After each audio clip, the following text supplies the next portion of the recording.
Значи, сега наш Пешо ще скача с парашут. И отишъл в базата, нали, да му дават разяснения. И оттам му казали, значи качваш се на самолета излита, стига 3000 метра и ти скачаш. Броиш до 10, натискаш копчето и парашута се отваря. Ако случайно, нали, нещо не се отвори, сега техника разваля се, броиш до 7, натискаш копчето отново и парашута вече се отваря. И вече като кацнеш долу на поляната, нали, ще чака една джипка и тя ще върне обратно в базата.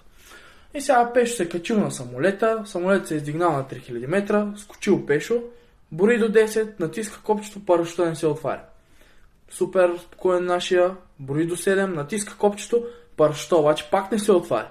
И сега какво прави, казал си на глас, бил майката, сега ако и джипката долу не дойде, ти организацията, бат.